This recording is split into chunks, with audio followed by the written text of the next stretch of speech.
Next performer is the host of the Bedouin Banter podcast, and he's the eldest person in our group.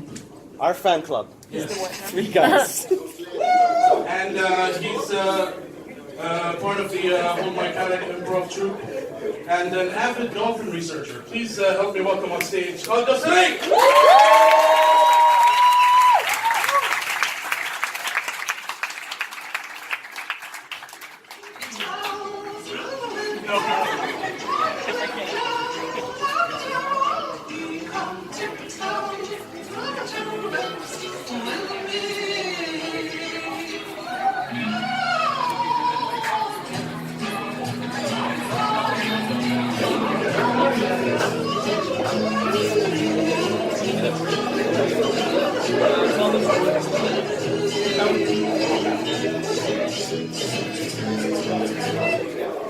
Yeah, some people were actually singing last time. Slightly disappointed. You didn't fall for it twice. Good for you. How's everybody doing? You're not sure, are you? I know, it's a difficult night. Difficult night for everybody, especially for a lot of you women out there. Some of you had to drive here. How does it feel? Can I hear from our Saudi women that had to drive here? Half of that were guys. Yeah, it's a big deal for everybody. Everybody's cheering the Saudi women on because, you know, everybody gets on that bandwagon. It's a good thing. Everybody wants to push them through. But like half of the room here, everybody's cheering on, but some Bahrainis. The reason being, I put up a poll the other day asking, and 45% of you thought that Saudi women driving in Bahrain could be a problem. I don't blame you. It's a confusing position to be in. On one hand, it's good for the economy. Boosts private sector growth, boosts retail, tourism, service industry, creating more jobs. But on the other hand, more Saudis. Very difficult for Bahrainis. Monies, Saudis. So I felt bad at the start of it. I was trying to think, you know, what's the worst that could happen? Really not much, because the problem isn't from the women, honestly. You know, best case scenario, they come here, they're driving safe, they're following the rules, you know, everybody's happy. But like always, when they get here, a lot of the times they're trying to avoid us Saudi guys. That is the real reason. And that is what Bahrainis fear the most. Why? Because think of it this way. You're a Saudi guy. There is a giant concentration of our women around. We will hunt them down. It doesn't matter whether sexually or religiously, the skills are the same. Consistency, coordination, and cars. So, one of the things I've been asked to is like, well, how do Saudi guys do it? Well, we don't have a magic power. It's not like we're psychic. We can't detect pussy through the force. Okay? That's what the Thai hookers do to find us. Because many of you are familiar with the circle of nightlife in Bahrain. Yeah, you are, especially when a new club or lounge opens up. Everybody goes there when it's exclusive. You edgy Bahrainis, you. Because you're in the know. And it's so, you know, rare. No Saudi's ever heard of it. But then, a few Saudi women show up in stealth mode. Ironically, without abayas. And it's everything, everybody gets along. But at some point, we show up. Yeah. Ruining your night the same way the Thai hookers do for us. And that is the end of the cycle, I swear. It's like they have, you know, sonar receivers in their vagina. They'll just walk around open going, Tom lao saki saki boom boom!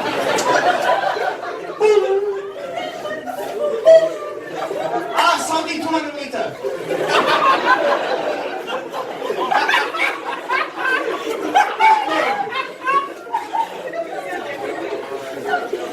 So you're not the only ones being hunted.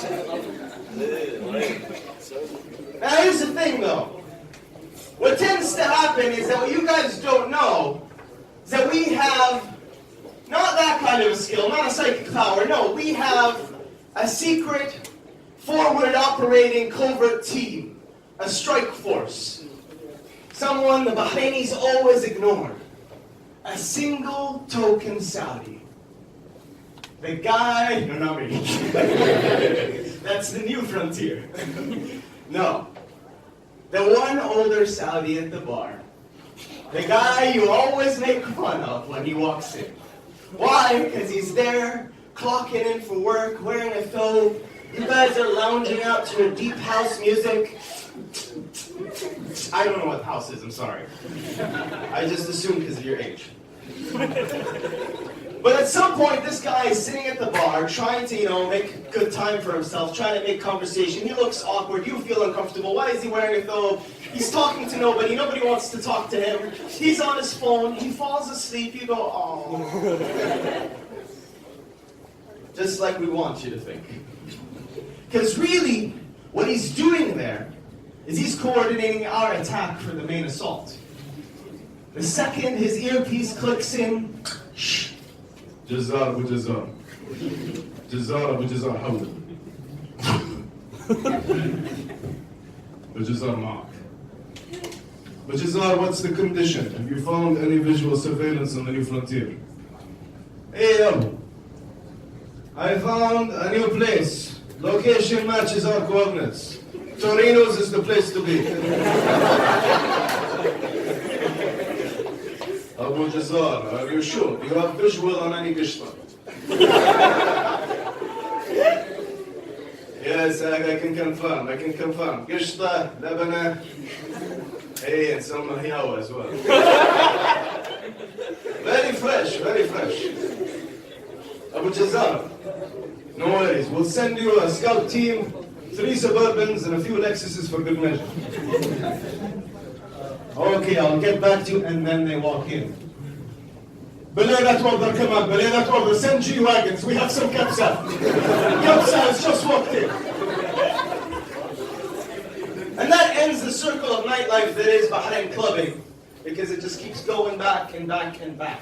And it's only going to get worse for you guys. That's the best part, because now that they can drive, we're going to be coming in masses.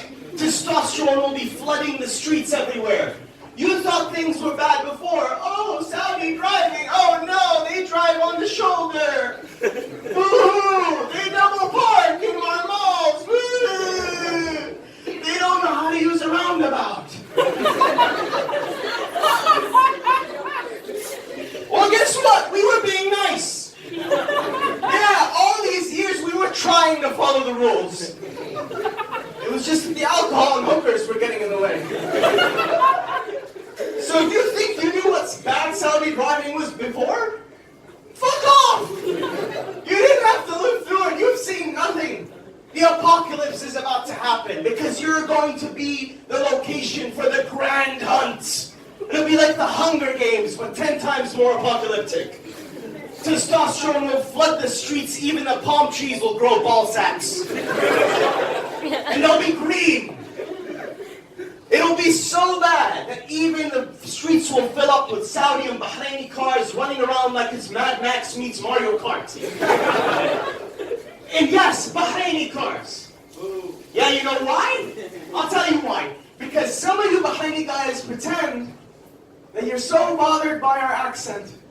Ooh, it's so disturbing, so intrusive, right? Until you hear it from the women. And then everybody's aboard. First of all, wish, suddenly and magically becomes chaos in the streets. As for the first time, the two countries, no problems, no politics, hunt down every Saudi car in the street after these women. And you know what? Our government, the Saudi government, knew this all along, for years. For freaking years, they planned it and made sure, you know what, this is going to be a problem. And that's why when they finally decided, yes, let them drive, They made sure there was harsh penalties involved. 15 years in prison. 1 million Saudi riyals to anybody that violates or harasses a Saudi woman. But those laws don't exist here. Good luck, guys. Good night.